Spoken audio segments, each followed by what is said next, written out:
Baik, bismillahirrahmanirrahim. Assalamualaikum warahmatullahi wabarakatuh. Perkenalkan, kami dari kelompok 7 dengan saya Syifa Ismansyah dan anggota saya ada Asyifa Mislianti, Kesha Syafina Andani, Kalisa Salsabila, Salsa Septiari Kurnia, Muhammad Rizky Andra. Kami dari kelompok 7 izin mempresentasikan artikel kami yang sudah kami rangkum menjadi PPT dengan judul Analisis Kata yang Mengandung Ujaran Kebencian dalam 30 komentar netizen di akun TikTok @daehun terkait isu perselingkuhan Julia Prastini. Kepada teman saya, selanjutnya Syifa dipersilakan. Baik, terima kasih Ketua. Jadi di sini saya izin menyampaikan terkait bagian pendahuluan. Yang pertama itu dari latar belakang, di mana penelitian ini dilatar belakangi oleh fenomena media sosial di TikTok yang kini menjadi ruang interaksi publik yang sangat aktif. Yang dimana di sini disertai dengan ujaran kebencian dalam kolom komentar. Nah, pada isu yang viral khususnya melibatkan selebriti, netizen kerap menggunakan kata-kata kasar dan tidak beretika. Kasus perselingkuhan Julia Prastini di akun TikTok @dehon menunjukkan maraknya penggunaan diksi yang melanggar etika berbahasa Indonesia. Fenomena ini penting dikaji untuk memahami dinamika bahasa dan penerapan etika berbahasa di era digital. Lalu di poin penelitian terdahulu, di mana penelitian sebelumnya oleh Novianti ataupun Butar-Butar telah mengonfirmasi tingginya ujaran kebencian di TikTok secara umum. Namun masih terdapat di mana belum ada studi yang secara spesifik itu membedah diksi kebencian pada isu personal selebriti dengan kacamata etika berbahasa Indonesia. Dan inilah yang menjadi titik fokus dan kebaruan dalam penelitian kita ini. Dan untuk tujuannya itu untuk mengidentifikasi dan menganalisis kata atau diksi yang mengandung ujaran kebencian dalam 30 komentar netizen di akun TikTok @dehon terkait isu perselingkuhan Julia Prastini berdasarkan prinsip etika berbahasa Indonesia. Dan untuk manfaat dari penelitian ini diharapkan dapat menambah wawasan keilmuan di bidang linguistik dan komunikasi digital yang menjadi bahan pembelajaran etika berbahasa Indonesia serta mendorong terciptanya komunikasi yang lebih santun dan sehat di media sosial. Sekian Ketua, terima kasih. Baik, terima kasih Syifa. Selanjutnya boleh dilanjutkan oleh teman kita Salsa. Baik, terima kasih Syifa sebagai moderator. Di sini saya izin menjelaskan mengenai metodologi dari penelitian yang kami buat, yaitu penelitian ini itu menggunakan pendekatan kualitatif deskriptif. Bertujuan untuk menganalisis ujaran kebencian dalam komentar netizen di media sosial TikTok dengan fokus pada integrasi mata kuliah keahlian utama atau MKU Bahasa Indonesia. Pendekatan ini dipilih karena penelitian ini bertujuan untuk mendeskripsikan dan menginterpretasi pola penggunaan diksi yang mengandung ujaran kebencian, serta mengkaitkannya dengan prinsip etika berbahasa yang baik dan benar, sesuai kaidah bahasa Indonesia. Metode ini relevan dengan studi sebelumnya seperti Novianti et al. Tahun 2022 yang menggunakan analisis deskriptif untuk mengidentifikasi ujaran kebencian di komentar TikTok, serta Butar-Butar et al. Tahun 2025 yang menerapkan studi kasus untuk etika berbahasa digital.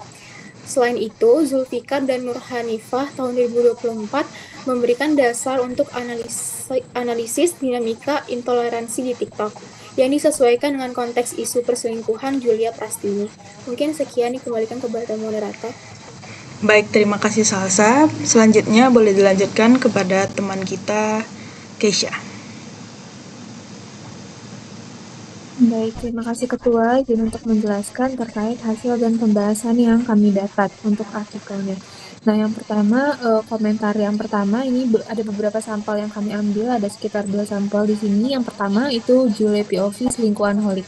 Nah, menurut KBBI, kata Jule itu berarti merujuk pada subjeknya itu adalah Julia Prastini, sedangkan kata selingkuhan itu berarti orang yang terlibat dalam kasus perselingkuhan.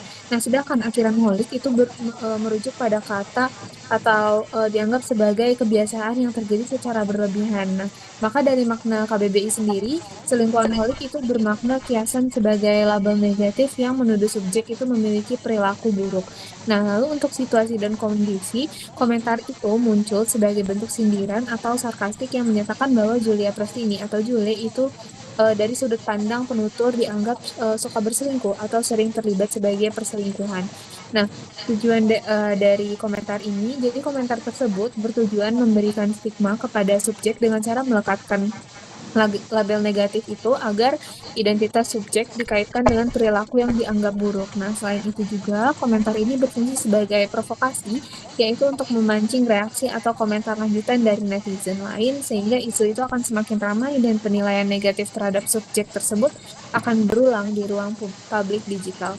Nah, lalu teori itu menurut Wijana tahun 2016, ujaran kebencian itu sering muncul melalui pemberian label atau rujukan atau julukan merendahkan untuk menjatuhkan citra seseorang di ruang publik.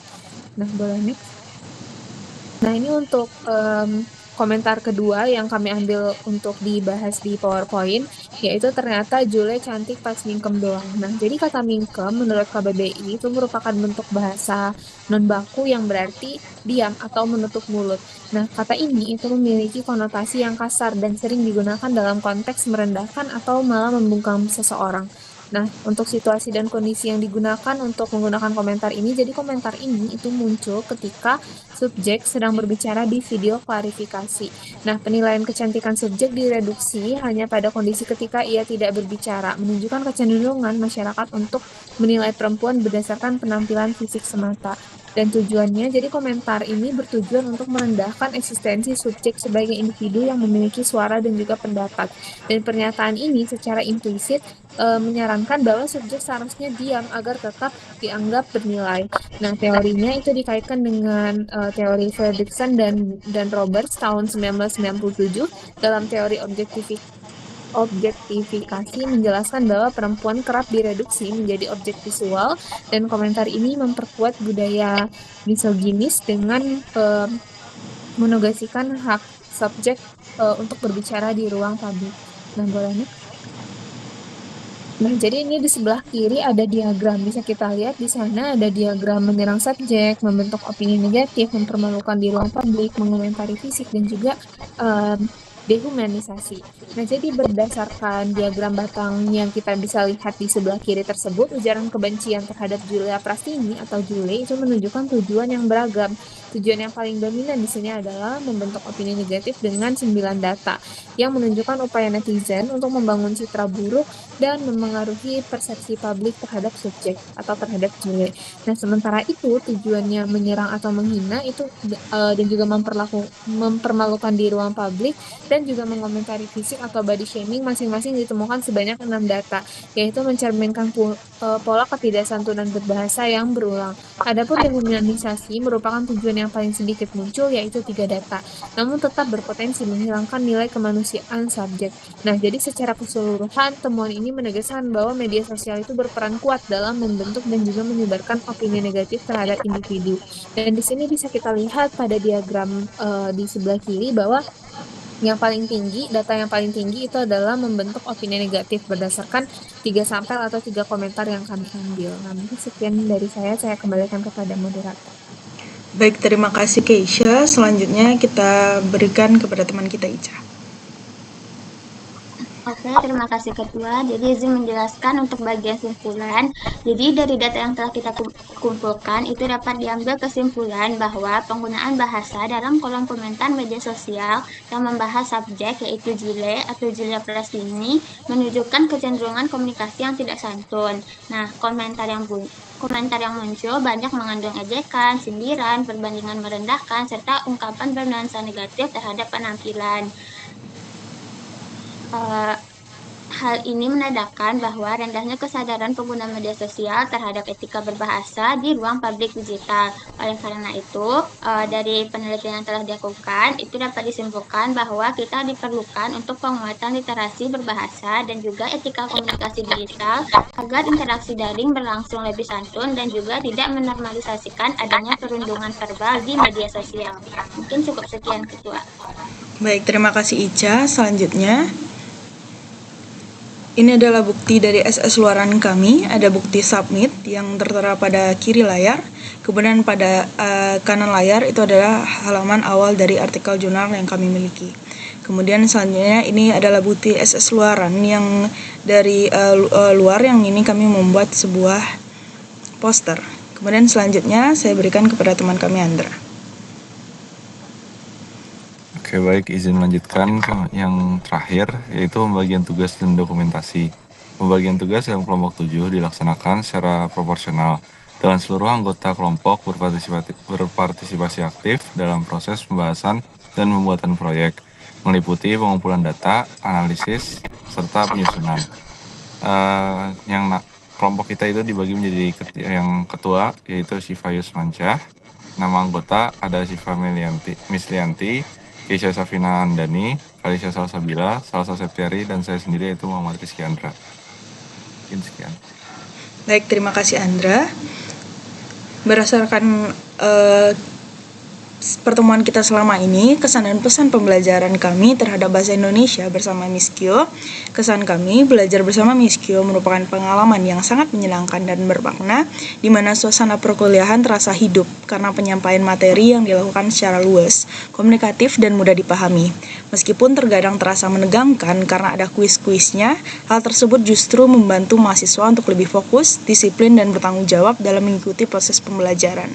Miss Kyo mampu menciptakan keseimbangan antara ketegasan dan juga keluasan, sehingga kelas berjalan tertib tanpa menghilangkan rasa yang nyaman.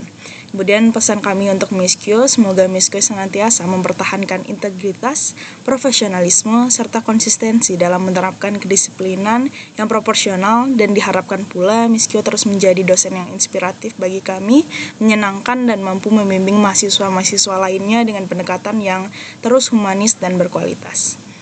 Kemudian selanjutnya nanti link YouTube kami akan kami cantumkan di sini. Dan sekian dari kami. Terima kasih Miss Kyo untuk satu semesternya. Assalamualaikum warahmatullahi wabarakatuh.